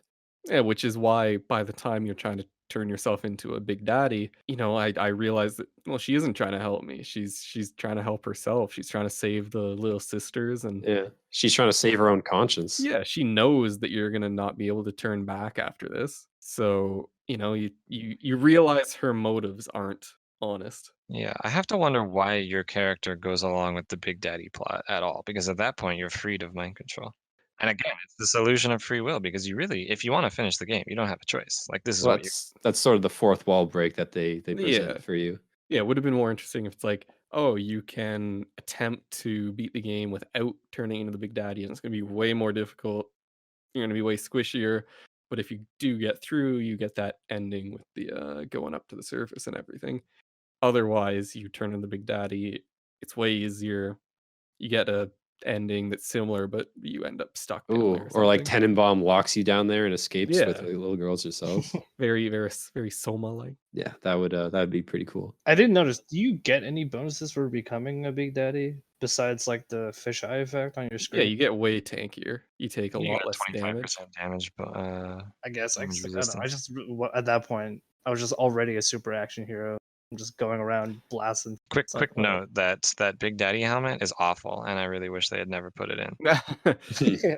Well, especially because they drop it after you've become it and transition to another area. So it's like they wanted to give you this, oh, you're no longer like the same anymore. And then they're like, okay, but now you actually need to play the game. So we're gonna get rid of Yeah, it. It was annoying because that was like the first item I got. Like, oh, so I have to go Oh, through. really? Really? Yeah, I was like, oh, okay, well, here we go. Can you get those out of order? yeah, Oh, I didn't know that. Yeah, it's a multi-part objective there. Woohoo. and then I noticed like it goes away like in the final fight. I'm like, oh, I don't have the weird fisheye effect anymore. Okay. It's probably because they realize how obnoxious it is. Yeah. Then I was kind of thinking, oh, does he just take it off? In the elevator. Might as well. I don't need this anymore. So Because like, especially in like the final cutscene, like you just see, he's not wearing. You clearly see he's not wearing the Big Daddy suit. Well, I think the thing is that it going back to Soma, your character, and spoilers, it turns out that you aren't human. You're a robot, and your consciousness has been downloaded. And so, but the entire time until he realizes this, he visualizes his own body as still human. And I'm Mhm. pretty sure that's what's going on here. Is that even after your voice has changed, you hear yourself getting damaged. You are a big daddy. He still sees his arms and hands as human as how he saw them before. And one way you can see the removal of that helmet fisheye effect is that when he puts it on, he still sees himself as human in this suit. And once you get past that, he is the big But like daddy. He's at seeing that it point, from the big daddy's point That's of view cool. I now. like that thought. I get that. But like, you know, like at the final cutscene, you know, when you're like That's getting not real. That's bullshit. That's 100% made up fairy tale. You don't go to the surface. You don't have $20. You don't die of old age. I mean, That is not those are real. literally your biological daughters. Yeah, I will agree. I really hope that isn't what they were trying to imply, is that this is literally what happens, because tonally it's way off. That Yeah. ending, the good ending. And it's like, what? So the doctor just chilled. She's like, okay, see you guys. I'm gonna stay here with my fish. No, it's 100% implied. I think that is a figment of his imagination. That he's imagining himself finally getting this ending that he wanted the whole time. He finally gets what he wants from his life instead of being controlled. I did some digging, and there's something in regards to Bioshock Infinite, but I'll save it if we ever do that episode. Yeah, I haven't played that one yet, so I would be interested in. But like, I was just curious, and knowing me, looking up spoilers is like thing. But like, oof. Please go on. No, it just ties into how like the Bioshock franchise is. It's like, okay, but like again, I don't want to go down that route just yet, But yeah, we'll save that for the next episode. or whenever we get to it. Yeah, speaking of the final sequence here with I mean at this point he is Atlas. He is one thing that actually struck out to me tonally, like visually, was what I think they were going for there is his body looks like an Art Deco sculpture of Atlas. So Yeah. he's no longer Fontaine. He is this alias. Which it's cool, and like everything about it's kind of neat except for the fight. Yeah, the fight sucks. It was one of the easiest parts of the whole game for me. You just strafe and avoid his attacks, color coded weaknesses. I just No, use even on cross Survivor, it's slam my pretty easy. hits, and Yeah, I don't even think I got close to losing that. Yeah, we're really beating a dead horse at this point. This is like the one thing that everyone talks about, is like the worst part of this game is the final fight with Fontaine or Atlas. And his death is ridiculous. Shit, little kids. Yeah. And I it's didn't like how it just stab him. just there. It's like, here's this 5-second cutscene. All right, that's it. Credits. You're back in the main menu. It's like, wow, It that is was unfortunate, because it seems to me like the worst thing for Fontaine would be is if Rapture was destroyed, not if he's killed. Like Yeah. from a character perspective, he doesn't care if he dies, but he clearly cares about control and having defeated Ryan. So I think it would have been, again, like if the climax of this game was around the same time as the twist, they could have tied this in somehow with how Ryan's trying to actually destroy Rapture and take it from Fontaine. Yeah, speaking of, why does Ryan essentially commit suicide off of you? That was not I was going to clear bring me. that up too. This My seems like thought a is major it's kind plot hole. of a gambit, like trying to, because I mean, like if he sends Jack away, like Fontaine's just gonna put the hooks back in and get him right back to where he is. So I think he was trying to like appeal to try to just break the mental lock just through Jack's own sheer will. Yeah, that's how I imagined, is that he was hoping that your character would suddenly not kill him. Yeah, it's kind of like a final. I think it was like a final gambit after he realizes this is I pretty think- much checkmate. how I interpret it. He just wanted to die out of free will instead of being On his own becoming- terms. Yeah, on his own terms. Like, oh, I command you to kill me, and that's how I choose to die. For sure, it's very in character for Andrew Ryan. However, like, he wanted to die on his own terms. It's like totally part of his character. But considering how much effort he clearly spends trying to prevent you from reaching him, it's clear that he does not want to die. And I do not know why he doesn't just say, "Would you kindly shoot yourself in the head?" Because he clearly knows the phrase, clearly knows who Jack is, why he's there. He knows everything. And the only thing he does to try to prevent you from killing him is sending splicers after you, which, to be fair, he does send like a couple hundred. So I would be pretty cheesed too if it didn't work. Well, but it's like you get to his room and it's like, well, you got. Yeah. I mean, I think you kind of have to, sacrifice that just for the sheer awesomeness that is the reveals that follow suit. Yeah, it's a phenomenal scene, but Well, even the you mentioned that it would have been more in character for Fontaine to have destroyed, or for you to destroy Rapture and Fontaine loses it, would have been more sort of relevant to how the story played out. Why wouldn't Ryan destroy Rapture? Because his whole thing was keeping other people from taking over and taking what was his. well, because in his mind, after at that point, he's lost everything. Actually, I'll take that back. He was trying to destroy Rapture, wasn't Yeah, he was. Yeah. That's literally what you prevent him from doing Yeah. when you. If I go can't up have there. it, no one shall. And Yeah. So I think I don't know. Maybe I haven't thought this all the way through, but would it have made more sense if you got to Andrew Ryan and he didn't know about the code phrase and he didn't know who you were?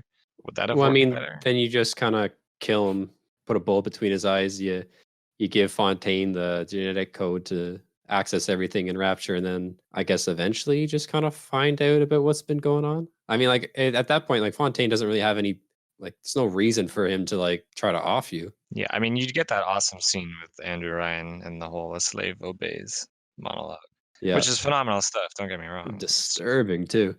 So maybe it's worth it just to have that scene in this case.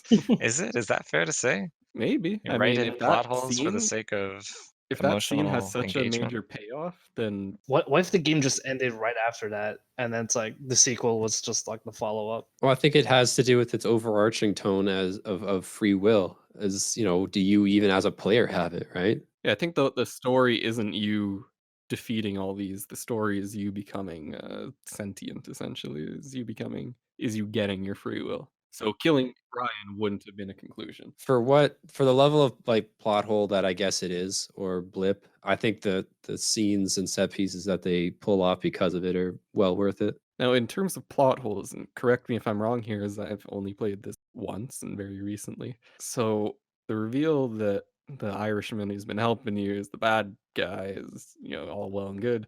But the scene where the family dies in the blast, submarine, is that a plot hole? Because you see this guy out there. You hear the family in the sub. You do? Yeah, you hear them calling. Yeah, and there's people in the sub. I think he's just doubling down on the ruse. Was how Yeah, I it's interpret it. But theatricality. I don't think there ever was a family. There never he's a was anyone. showman. But the thing is, the image changes on the little icon in the corner. So it's like you're supposed to think he looks like this and then he looks like this. And, maybe it's just due to them being able to take a bit more liberty because the graphics at the time weren't that great and you might not have been able to see the difference. But realistically, you could see who the character is down there. And unless the guy was wearing a wig the whole time until he revealed himself, it would be fairly clear that it's not the guy in this image. I remember like that sequence. I was like, oh, that guy just looks like a regular guy with a helmet on, like a welder's helmet. It's like, oh, yeah, okay, that's Atlas. Yeah, so the thing is I guess they didn't have the budget or they didn't spend the time to make all these unique character models for a lot of the important characters. And so if you look not very closely, as you've said, you'll see that the Atlas character that walks into screen is just a reused splicer, but it is supposed to be Atlas. Okay, so Yeah, that's kind of somewhere you where think it's that would be something they could have changed in the remaster. yeah, you would hope so. But I mean, I guess they might like give away the whole. But then it sort of falls under the twist reveal that only works because you've hidden information as opposed to the information being available and people who are able to figure it out would be able to. So hiding his character beyond a different model on purpose to hide the reveal is sort of not a good way to go about it. And if it doesn't work, then you need to rethink how this is working. Well, it's also in keeping. So a lot of, and we'll get into this later again, but a lot of what happens in Bioshock is very similar to what happens in Atlas Shrugged, and this specifically is very, like it's literally like a one-for-one comparison to what happens in Atlas Shrugged, where there's a character called John Galt, and you're always wondering like who is John Galt, and literally in the same way, there's posters who is Atlas, right? It's literally one of the things that they took almost direct inspiration from the book and transplanted it into Bioshock. Oh, I thought you were going to say that Ayn Rand didn't have the budget to write in character models, so she just reused another one for John Galt. But yeah, that's also a good point. Yeah. And yeah, you can actually notice that some of the other important characters are just reused splicers. Like Julie Langford is quite obviously a splicer, but she's not meant to be. And Tenenbaum, yeah. Although with Tenenbaum, they do some theatricality with trying to keep her in the dark and keep her obscured. I kind of like that Atlas. Like I did notice that he was just a regular splicer, but like I kind of like that he's just like a regular dude. I mean, I guess I also understand, and I also feel the same way that kind of would have liked to him to have his own unique model. But at the same time, like I kind of like how he too himself, was not spared the turbulent nature of the events that befell Rapture, right? Like he too is a splicer, just trying to. I mean, obviously, portrays himself as a more kind-hearted one, but still a splicer like everyone else nonetheless. Well, I'm not sure if this is kind of a plot hole or maybe just a disconnect with the world that they've told us about and one we're experiencing, but it doesn't make sense to me that Ryan Industries creates plasmids that can hack its own security systems.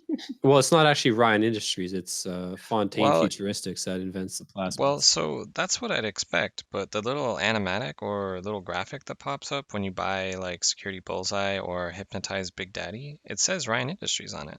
The reason for that is because Ryan Industries literally just like takes over control of Fontaine Futuristics.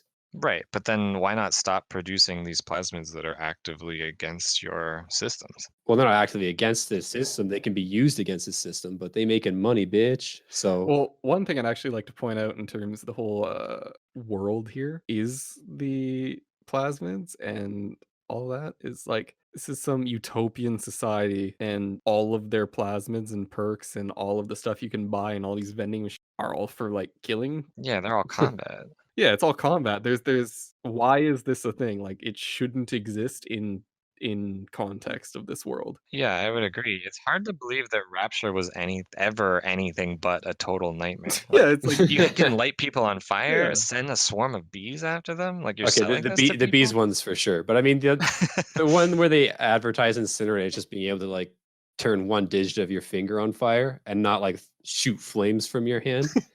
I can understand that. Or like even just having like again like the Winter's Touch, or maybe that's what it's called in Infinite, but the ice plasmid as well. I mean, I can understand them at like a low level thing, but like definitely not at the capacity that you have them. Yeah, I mean, it struck me as very jarring that this society only upgrades with combat in mind. You must have been absolutely floored when this place existed at the bottom of the sea then. Actually, I have a hot take about that at some point, but we'll get Oh into boy. that later. I like to think that like like how today's like I guess technology now it's like you wouldn't think of it from a combat use at first until Nah, if someone said you can stick something in you and you'll shoot fire, pretty straightforward thinking. I think that someone's gonna say, "Oh, we can set things on fire." it was like I guess at the time like coming from like like immersive sense it's like oh yeah you can sense for like lighting cigarettes or telekinetic powers to like move objects to help you work or something. Maybe that's what they were going for, but for me, it just didn't Or the same way you can land. have like acetylene torches, right? Like that's just a standard tool that people have. Not maybe Exactly. standard, but I mean specialty tool. But I mean it's still something that exists. Mhm. It's like, oh, let's not rely on tools. Let's just rely on like superpowers to do our Any excuse for why there's bullet vending machines all over the place? America. Is that so different than America? I mean, we'll shoot these Tommy guns in this giant pressurized city at the bottom of the ocean. I Yeah. hope it doesn't pierce anything. We'll also have these giant hulking dudes walking around with drills that could easily just accidentally penetrate a window here. Yeah. They've had numerous health and safety workshops. Don't worry. Yeah, well, it is the city of the future, and so So maybe I'll take this opportunity since we're kind of talking about it and say that I think that as cool of a concept as the setting of Rapture is, it doesn't pay off. You could have had the exact same game in a subway system underground and you wouldn't notice a difference. There is I think you're wrong there. I don't think so. I think you're right. Most of the time you don't even see outside. And when you do, you What? see some blue with some fish floating around. There's no gameplay that comes about because you're underwater. So it's a cool concept, and for story it works really well, but in terms of gameplay, there's nothing you interact with, or there's no situations aside from like a non-playable cutscene near the beginning where a tunnel collapses that is actually influenced by the setting. Well, you could literally say that about almost every game. But for a game where people talk about it so much because of the setting, they didn't take advantage of it. And just because other games do it badly doesn't mean this one gets an excuse. I think it's just more so like it just adds to the atmosphere that you're. But even then, that's what I'm saying is most of the time you're playing, it's in contained areas. You're not seeing a whole bunch of stuff. And I'm pretty sure it's probably because limitations hardware wise, where they couldn't deal with rendering a whole bunch of underwater stuff and be able to give you a whole bunch of like panoramic views of outside. Because even when you do get windows, it's very limited. And it's like you hear whales, but you never see them. Most you see is like a school of fish going by a window, but even that is the same from the start to the end. I just think that in terms of the gameplay implementations, it could have been in a subway and you still could have had the same gameplay. I think in terms of gameplay, you're right, but I also think you're just allergic to enjoying things. So that's my opinion. I think you could have had it in a less interesting setting, but it absolutely adds to it that it is so strange and so bizarre. But And that's the thing is I never found myself thinking about it. It's just like, oh, the city's underwater. Okay. It's like it's a really cool concept and I enjoy the idea, but it just never caused any impact while I'm playing the game. yeah, I think that's fair. But I think it does enough to be such a big part of the story of why you're down there. And I get what you're saying, that like there's no parts where you go underwater. I mean, until you play Bioshock 2, but And this is aside from the point that I think you've mentioned to me recently is that how'd they build it? oh, I have that written down here. I was gonna get to that just after this, which is here I have it written in quotes here, which is how in the absolute fuck did they build Rapture? Can someone fill me in on this? Because they did it in 6 years in the 40s.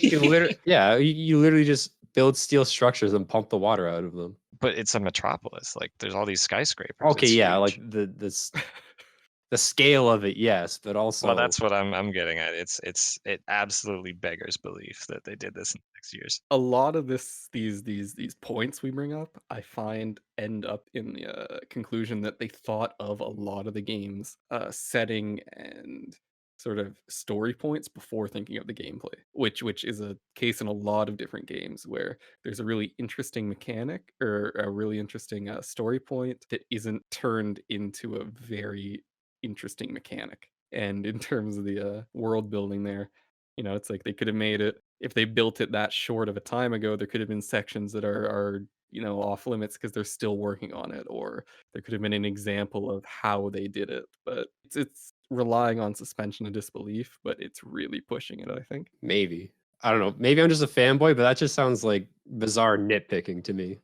It took them only 4 years to build all this. How could they possibly do it? Well, but when I you're, mean, when like, you're there's so trying to much other shit happening in this game that's so incomprehensible, and but like when to you're get hung trying up to on that, I establish a can't even- believable universe, there's other ways they could have implemented solutions to these. that Yeah, but I wasn't wouldn't going into this have- game thinking I was going to play City Simulator. Like I was Well, that's hard. into That's something, hardly right? fair. No, I mean, you go into a game expecting the setting to be believable for whatever it is, as cartoonish or realistic Oh, well, as you're it gonna can be. hate Bioshock Infinite then. Well, yeah, I'll say that Bioshock Infinite also beggars belief, but for different reasons. I'll point out in Zelda Twilight Princess, there's the city in the sky, and it doesn't need there.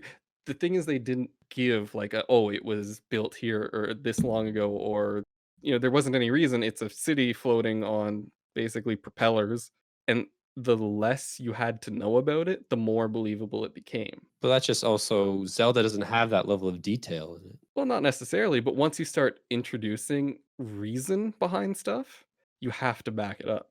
Like if you say this city existed for 2 decades, or if you said we don't know how the city got here, but Ryan managed to do it somehow, it's more believable than we built this 10 years ago, 4 years ago, 4 years ago, and yeah. Well, so how'd you build it in 4 years? And I would agree. And you can kind of look at a difference in how they explain things. Like plasmids are not really explained like how they actually work. You just accept that that's like genetic Yeah. magic, right? But we know how buildings are built in real life. So we kind of need to be a little more critical of things that we know how they work. Well, again, there's certain things we don't even know now. Like we still know how they built certain parts of the pyramids. Yeah, and the pyramids are probably a better story. Yeah, but they also exist in reality, so we don't need to suspend our disbelief that they are over there in Egypt. I mean, have you seen them? You been there? Ooh, what now? Checkmate.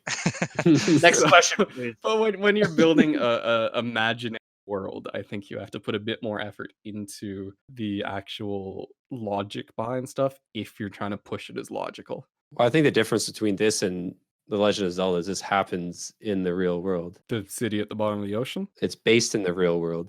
Well, exactly. So it needs to Atlantis. be more believable, no? Yeah, it's like it's old history. Yeah, in a fantasy world like Zelda, you don't need as much explanation behind things because you can say magic, you can say whatever the hell you want to say. It's special steampunk chicken technology, and there's a reason, and you Man, can't dispute it. that sounds awesome. So Well, they I don't mean, say there's nothing like that here. but they sort of, even the Hephaestus, it's a geothermal power plant, and this is what runs the place. So they've clearly made this based off real world logic. Yeah, well, there's still gravity in Zelda. Okay, maybe that's not fair, but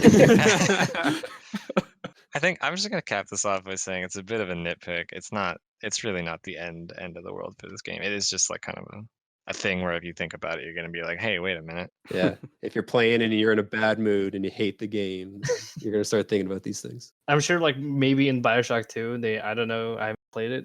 They might go into some detail. I don't know. They do not. And there you go. Anyway, let's move on. Let's talk about the characters because I think the characters in this game are phenomenal, and a lot of them you barely ever meet them, if at all. A lot of them you just hear their thoughts through their audio diaries. And like, there's so many memorable characters for me personally, like Diane McClintock, who you hear from pretty regularly but never actually meet, Dr. Suchong, McDonough, and then you actually find a couple of Fontaine diaries before you actually learn the twist. And I think that's actually a good segue into talking about kind of the presentation elements of this game, like the sound and the graphics and that kind of stuff. And I think the audio diaries in this game in particular are phenomenal. I think this is one of the games that uses audio logs like the best. And this is kind of owed to how great the voice acting all is and how good the writing is for all the dialogue. Yeah, for '07, pretty stunning. Yeah, it absolutely still holds up. Yeah, there was, I don't think, any point while listening to any of the dialogue where I thought, wow, that was kind of awkward, or when it wasn't supposed to be. So this game probably also spawned a huge wave of copycats in a way in like audio log storytelling that's like pretty prevalent now in adventure games. Like so many AAA games have them now. Like Yeah. Fallout, Dead Division. Space, Batman Arkham series has them. Like Horizon Zero Dawn has them. Hmm. But I feel like this game still is kind of on top. Like it still has some of the best because it's it really fleshes out the world and like is important to your understanding of the game and the world and eventually the plot. Well, I think one thing that doesn't necessarily improve with time is quality of voice acting and quality of writing, right? And I think this game just had it. And you can see new games that just don't have it. Even though they look better, they perform better mechanically. There just wasn't the same amount of talent. Yeah, and I mean, one thing I'd point out with like newer games compared to this one is a lot of the time these audio logs, might have been popularized through BioShock, but they never feel as integral. Like these ones make sense in context. There's these doctors recording, or there's one little tiny storyline through audio logs where it's like a wife and her husband who have had their daughter turned into a little sister, and they're hoping she comes back, and eventually you find them and they've committed suicide in their room. God, that was heart wrenching. Yeah, and it's like it's a realist, like they would have recorded this and they left it for her if she eventually found it. There was reason for the audio logs to be there, where a lot of new games just feel like they've been thrown in the world, so you get sort of secondary world building that's never actually relevant to the story. Or you can just have a collectible. Yeah, but even then, this fits into the actual story quite a bit more. It builds what is actually directly relevant to the main storyline a lot of the time, especially with the different audio logs through Suchong or all the doctors and different gangsters. And with Fontaine, like the earlier ones you get of Fontaine before the reveal that Atlas is Fontaine, that's like literally the only real indication you have of what kind of a person Fontaine is. Like you pretty much know nothing about him aside from those logs and just the odd things that people say about him. Well, he's kind of built up to be quite the villain in a lot of the audio logs before you even ever hear, which is interesting. He almost seems like a legendary figure by the time you hear directly from him. Yeah, well, he's like a big cultural phenomenon. Yeah, so I think this one, yeah, like I said, does it better than most of its contemporaries that it actually spawned. Now, in terms of the actual sound design, I actually wanted to talk about that for a bit. I found that the in-game sound was entirely too sensitive, where enemy noises, which are supposed to help you position them and realize that there's some in the next room or around the corner or whatever, they always seem to have a way wider field than they should have. where you would hear someone like one or two floors below you, or in a Oh yeah. room like way down a hallway. If you it what it seemed to me by the end is that they each enemy character or NPC had a sort of bubble or a sphere around them where if you were within this sphere, you'd get their audio. So often I'd find myself thinking, like moving carefully because I think there's an enemy like in the same room or around a corner, and then you go and they're like 2 rooms away or a floor below. So it just, little thing, but otherwise, I think the actual in-game audio was fantastic, especially in terms of directionality, where you could really hear like this thing's to the left, this is to the right, and the depth of the actual sounds were And fairly the well done. splashes with the water too, even feeling so realistic. Yeah, it's just that one thing I often found myself getting I'd really agree with that. mixed Even up over. not just like footstep noises, but like they'd have their like weird yammerings and mumblings that they say. All And they'd their be all their banter. frantically looking for them. It's like, where is this guy? Yeah, Yeah, and a lot of the time it would literally just come through walls and floors perfectly clearly. There yeah, was with no. no obstruction. Yeah, and I know there was one time where I was looking for a little sister and a big daddy, and I could hear them.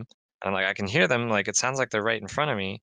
And then I realized, oh, they're below me. I have to go to the next floor down, Yeah. even though it sounds like they're right in front of me. So that seems like maybe they didn't want to change the mechanics of how they developed the audio for the remaster. I mean, maybe that would have been it probably would have been a fairly significant thing to change, but it's something like you can I think a lot of the time you can often think of audio in video games as like a ray, like in terms of ray tracing, where the audio will theoretically bounce following this ray around its environment. And eventually, if it reaches you, that's how it figures out that there's this much interference between you and the source. It So sounds pretty big brain for 2007. yeah, but considering the collection re-release, it's something they could have fixed because it's not a good mechanic in current gaming environment. But at that point, it might, like you're investing a lot of time like remixing all the sound essentially. Well, you're redoing how it's processed through the engine. Right. But considering it's a remaster and this is supposed to be the master edition of the game, it seems something that could have been worth doing, especially if it has such an effect on the actual gameplay. One thing that popped into my head, because I know they license these engines, right? I mean, maybe they just didn't want to, and I assume they're pretty expensive. Maybe they just didn't care to license the engine, or if there even was a way to license that old engine anymore. Unreal Engine 3 was this? No idea. Not sure. One of them, but Yeah. So, I mean, I think this is a pretty phenomenal like genre piece, this game. Like the artwork and the theming and the visual style of it is all so cohesive with this kind of art deco, almost roaring 20s like industrial vibe that it has going. Like it all really works really well together. Like all the menus and the little animatics that play when you get a new plasmid. yeah, the theming there is really cool. Thematically impressive. And there's also an extremely impressive amount of artwork and like original design in this game. Like there's tons of wall posters all over the place that are all unique. Like there must be at least like 100 different wall posters that were made just for this. Yeah, It certainly absolutely. feels The like it. actual commitment to building the world through that was impressive. Like seeing how accurately they're able to take the style of the time they're trying to replicate here and create all of these pieces for it to actually, fill out this world was amazing. I mean, the signage, there's audio ads that you hear that are very time appropriate. Oh man, when you first start the game, you're about to get into Bathysphere for the first time, and Beyond the Sea by Bobby Darin starts playing, like it's instrumental. Like, oh my god, it's so intelligent, but it's so obvious. But I don't know, it's really cool. So I think they did a really good job taking advantage of the style they chose for the world. I think it's also like you're saying, Perry, with the amount of posters they have, just the attention to detail that they have. Like even on the menus, where like when you scroll down, it's like a little piano key each time. Just little things like that, Yeah, I almost think like a that was to the when I back of a silent menu. It's when I first opened the game, and when you're going through the top end menu and you get those piano notes. I think that was one of the one of my favorite first experiences with a game. yeah, And it's just like just It's pretty normally the striking. yeah, because normally the menu you don't really think about. There's like maybe a visual music piece that plays, but the actual piano notes that play as you interact was a neat little touch. yeah, instead of some annoying like Yeah. kind of sound as you swap between options. Yeah, they tried to, like, sort of go at a certain rhythm to see if it actually played a tune or not, and I Mm, think it didn't in the end, but I don't think it does, but it's still it also some of them feel sort of out of tune, which just kinda adds to the atmosphere, you know? decrepitness and Yeah, you get the piano, but it's yeah, it's, out like, of tune. unsettling. It's I remember like even back in 2007, like I was so impressed with the like the word mark when you see Bioshock, how it goes on like this really pristine Oh, looking to, like, design, the tarnished copper. Yeah. rusty. It's like, and like as a graphic designer, like I enjoy doing art deco stuff and like going through playing this game and seeing all the artwork. I was really like immersed and impressed by like the detail that they went in. Yeah, I found myself in the same situation, actually. Yeah, this is where I kind of have to wonder. So they clearly had all this time to make these really beautiful like geometry and all, different set pieces with all these really interesting lighting bits and all these different posters, like we said. So how on earth did they not have the time or the budget to make special models for Atlas and Tenenbaum? Am I I wrong? Am think I at that crazy? point it's just like you get two different teams. Like you just Yeah, have that's like fair. map designers, and then you have But the it's also actual about 3D art. Yeah, resource division, right? Where they could have taken a bit of resources from that department in terms of the art and put it on character design and character art. well, you also never know what happens with storyboarding, right? Like, maybe you were never supposed to see Atlas when they originally did it. Maybe they change scenes, it seems like, in games all the time, and then for them, I assume back then would've been a lot harder to throw up a last-minute model together. Sure, yeah. So, maybe that's something that But happened we're too. we all played the remaster here like the most recently, and that's what I'm basing my thoughts off of. So there's things that they could have modernized at least a little bit, and Fair enough. It's something I would have liked to see with this remaster, but if they were to do like a remake, like how Activision's doing with Call of Duty, I don't want that. I don't ever want to see that. I don't want Activision to touch my Bioshock. no, but like in the sense Well, of like like remaking the game Like, ground up? ground up, and then like like new engine, new like updated gameplay, whatnot. I don't know. I don't think we need that. I feel like this is good enough. It's not what made it special. So, the engine in the game, like, I mean the gameplay is pretty crap. Yeah, Like the game honestly, could need I some don't think quality it's that improvement. bad, but it's pretty bad for It's first bad. time playthrough. It's pretty okay. bad. Man, you would not be a big fan of Half-Life then, because that is far worse. Oh, Yeah, yeah. probably not. I think I've played it and I didn't enjoy it. The second one, yeah, but the first one, janky as fuck All right, go compared to play the first Half-Life game. Alex. You gotta. Do you want to give me a $2,000 computer and a VR system?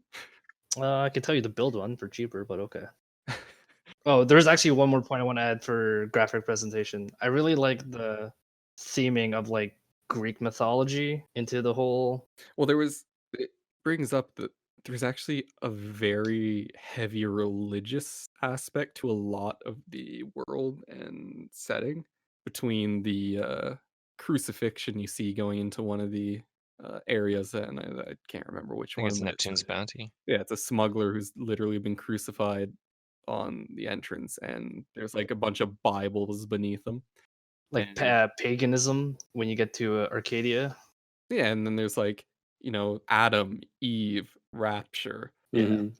It's pretty on the nose. Yeah. Yeah, you have all the different splicers yelling about Jesus, Father, forgiving them, and all this stuff. So that's never actually really explained in the story why there's such a heavy religious thing going on. Like even secondary through any audio logs or just in world little assets that would explain it. Yeah. It's just sort of something that is there the entire I think time. because like like the world like is supposed to be built like, oh, this is a society without any government interaction or any religious thing holding the city, and then you have like these old residents coming in, I guess, like going back on their like basic before they came down to rapture, like, oh, they believed in Jesus or whatever. Maybe, but it doesn't explain why it's so prevalent in like the science, the Adam Eve, the little Yeah, sisters it talking strikes about me as angels and them thinking that it was kind of an interesting thematic to go with, but it didn't really fit. I can't. Maybe there's some high level analysis I haven't done, but I can't imagine why Andrew Ryan, a guy who actively so again, denounces religion and government, would name his city after. probably like it's like blasphemous. Like this completely non-religious anti-religion thing would be named in sort of connotation with that. But I think it is an interesting idea that should have been fleshed out a bit. I think it's just supposed to be more symbolic. Like in a way, you can think of like Adam, right, and coming from the slugs and Eve, sort of being the genesis that would be what Rapture becomes, right? It's sort of its beginning and in a way its end. So I don't necessarily think it's supposed to be taken as the actual inhabitants of Rapture being Christians. I think it's just something that the developers put in as symbology more than anything else. Right. No, I agree, but I would have liked to see just a little like sort of development on why it became a thing in this city. Super shocking that a city full of white people in the 40s is full of Christianity. I mean, Rapture, the name is like very iconic at this point, but I almost wonder if it wouldn't have been better if there was no religious connotation, because the ideology that this game takes from, which Ayn Rand, of course, came up with, is objectivism, which largely denounces religion Well, I think and anything related to it. So a large theme of this game, a very prevalent theme, is irony. yeah, that's There's true. quite a bit of it strewn throughout the plot and throughout interactions and just the world in general. So I think that is a very just clear, ironic sort of symbolism. Besides also sounding badass like Neptune's Bounty or Poseidon's Plaza or Hephaestus's Workshop. Poseidon just gets a fucking Yeah. plaza. I mean, we're already under the sea. What more? Yeah, well, he already owns the whole lot here. All right, well, maybe we'll move on to some trivia bits here. This first one has always been like my favorite since I found out about it like years ago, which is if you enter no clip and you detach the camera from the player's perspective, you'll see that the character you're controlling is actually just a pair of two disembodied arms walking around the world. Just it's pretty funny to see because it's literally just these two sweatered arms that just walking through the world, gunning everything down, and that's the real nightmare. But and you can see that the way the reload animations play out is Jack will take the empty mag off screen and then just put that same mag back into the weapon. And you can actually kind of see this when you're playing if you ever use the grenade launcher, because he doesn't take it all the way out of the frame and then he just sticks it right back in, which It's like, okay, let me just put it back in. It's reloaded. it's a funny little trick that they did there. I guess at that point, it's like, technical limitations. You know, why build it up more than it needs to there? Well, exactly. But that was always something that I thought was funny. Another thing is the classic and iconic Circus of Values clown is actually voiced by the game creative lead Ken Levine. Oh, that's Which I fucking didn't know. hilarious. Yeah. So that's pretty funny. And the Art Deco architecture style that we've already talked about so much was actually inspired by the design of the Rockefeller Center in New York City, which also famously has an Atlas statue that stands in front of it, which notably there is an Atlas statue similar to it early on in the game in the Kashmir restaurant. And Atlas ends up looking like that statue. in Well, a way. exactly. So that's interesting. And we already talked about how the splicer models have been reused. And so this is, I guess, pretty common knowledge, but maybe if anyone doesn't know, this game and its ideologies are heavily influenced by the author/philosopher Ayn Rand and her work. She's best known for writing The Fountainhead and Atlas Shrugged, and of course for her philosophical school of thought known as objectivism, which is kind of the concept of man as a heroic being with his own happiness as the moral purpose of life, which you can definitely see reflected in Andrew Ryan's ideology and everything he says, really. And lastly, Andrew Ryan is kind of an anagram of Ayn Rand, almost. There's a few extra letters thrown in. It's kind of on the nose with that one. Yeah, Yeah. they were not being subtle about it. But I mean, in the first place, you have to know who Ayn Rand is. Yeah, and I feel like didn't. most So this people is all wouldn't. new to me.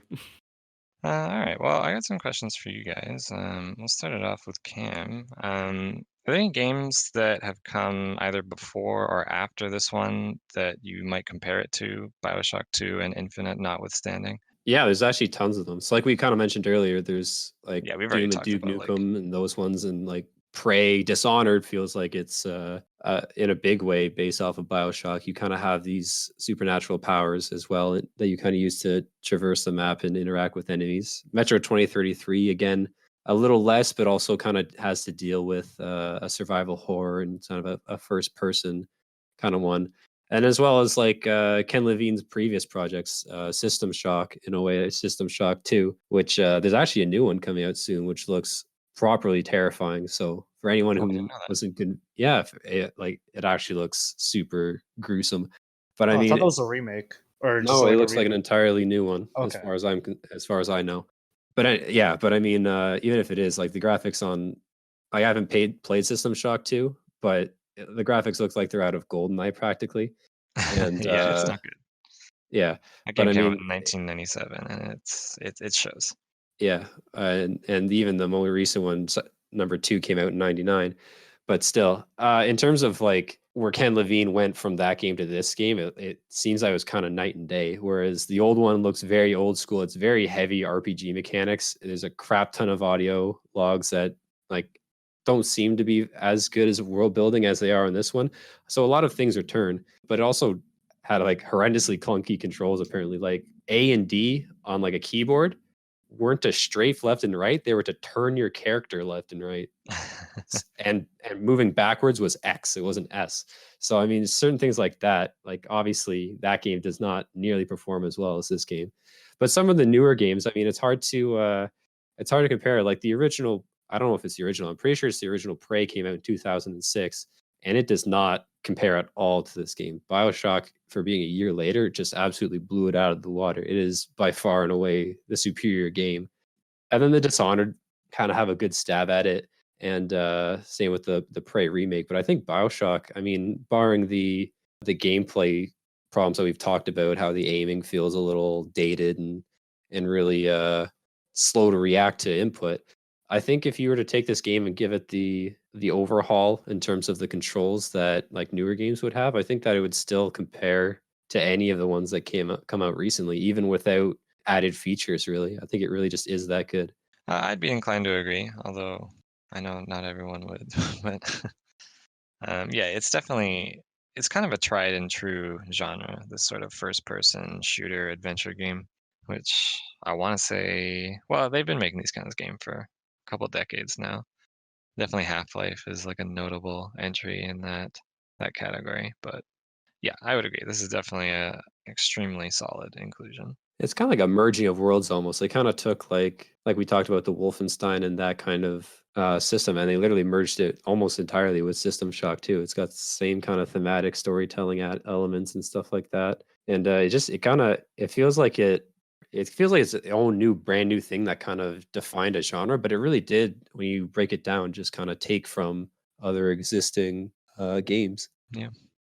All right. Next question's for Evan. I know you've already talked about this at length, but like, do you feel like this game lived up to the hype that was surrounding it? And obviously, I don't think you did, but why don't you talk about that a little more? Well, no, but also yes. I think that the thing that I had always heard is that the story and the setting were amazing. You never really hear about the gameplay, which I don't think lives up to any of the rest of the game or the hype surrounding it. But I think overall, still considering that this game is 13 years old, essentially, even considering the remaster, I think it does. I think if this game were to be fully remade, that the gameplay and some of the later parts of the game would have to be reworked to be made up to a sort of modern standard. So for going into the game for the first time in 2020, I was a little disappointed, but basically just because I'm playing a 13-year-old game. And at this point, I have expectations of how it's going to play and how it's going to feel. And, a lot of tropes that are common now might have been less common when it was made. So I think that it's very difficult to say, honestly, whether it lives up to the hype surrounding it. I'd lean towards no, but in some ways it does. Yeah, well, I think that's a pretty thoughtful answer. Definitely, I know, like, it can skew your perception a lot when games are kind of built up to this Goliath proportion almost from just the things you hear about it, and then go in kind of trying to expect it to be anywhere near as good as people say it is. So, yeah, I can see where you're coming from there. I mean, do you think that anyone right now, if they went and played Ocarina of Time for the first time, for example, right now would be blown away? Yeah, I mean, that's the thing. Is realistically, the games that we consider some of the best in class have don't hold up to modern standards. And if I were to suggest someone play Ocarina of Time, it would have to be with a huge asterisk saying that this game is from 1998. It is on a cartridge. The controller has 3 prongs, except you only use 2. Like, there's a whole lot of stuff that's, like, I would always enjoy going back the same way that I think anyone who played BioShock originally would really enjoy going back and relive that nostalgic experience, but So basically, if you're gonna recommend anyone play BioShock, just be like, "Hey, check out this underrated indie gem that no one knows about." I Honestly, I don't even think it's that good, but like you should, think it sold like 10 copies globally. Or something like yeah, that. yeah. I've got one if you want one, but So I wouldn't not recommend that someone play this now for the first time if they haven't, but I'd recommend it while saying don't go in with massive expectations of a modern classic. Yeah, I think that's fair. You know, a 2007 classic, sure, just not modern classic. Yeah, well, and a lot of games also from that time that I consider to be total classics really don't hold up at this point. Like stuff like Mass Effect and Fallout 3 are very aged at this point, Yeah, it's tough to but are separate. obviously huge cornerstones for the industry at this point. Yeah, it's tough to separate your original experience and thoughts from I mean, when you're thinking about playing it in present and when you're recommending someone else play it for the first time if they hadn't in the original launch sort of time frame. Yeah. All right. Well, I got one last question just for Mark. So do you think this game would be better or worse if it was made to this modern standard that we keep talking about, like in terms of the controls or the gameplay? Right. I generally think it's kind of yes and a no because like I think if it were like remade today with like updated gunplay and gameplay and like maybe change the hacking mechanics that we've already talked about Yeah. and like with like newer graphics and like it would definitely stand out I think but like from like a story standpoint if it was still the same like it would still hold strong because I think like one of the biggest flaws with Bioshock is the gameplay, and I know that turned me off from wanting to finish it for the longest time was because like I got frustrated with the control because I'm playing a 2007 game versus like other games I'm currently playing. It's like oh I don't want to. It's very clunky and Yeah, for sure. It could definitely do a new coat of paint in terms of control yeah, and exactly. quality of life. Exactly. Like just a lot of quality of life changes, and then just like if it were to just maintain same level of story and like I think it'd be brilliant. Yeah, so basically if the gameplay was improved to modern standards, it could only get better. Yeah, exactly. Yeah, I think that's fair. And maybe give the character an actual model. I think as long as they make sure that they get they still get the styling and the music correct. As long as all those parts still and the atmosphere as a whole, as long as they make it, I feel like you could do whatever to it. The devil's in the details. Like as long Well, as there's like certain things that I wouldn't want to see them attempt to do again. Like some of the audio logs in this game, I absolutely adore, and I love the way that they're delivered, and I love the way that they're written already. And I wouldn't want to see them try and think that they have to one up that, or even like they need to change it at all. well like what Cameron said earlier, voice acting and story writing like it's timeless. Like just hit copy and paste on those MP3 files. Like Yeah, don't exactly. even Well, touch that's what I mean. those. If we're talking made today, not Yeah. remade today and redone. Right. But like if we had the same kind of talent and the same team, right, going Right. after it, and we had all of that together, I think you I could mean, except remake for it the a person classic. that designed the hacking mechanic, like just get rid of him. The year is 2020. I'm sure that person's already dead. Oof.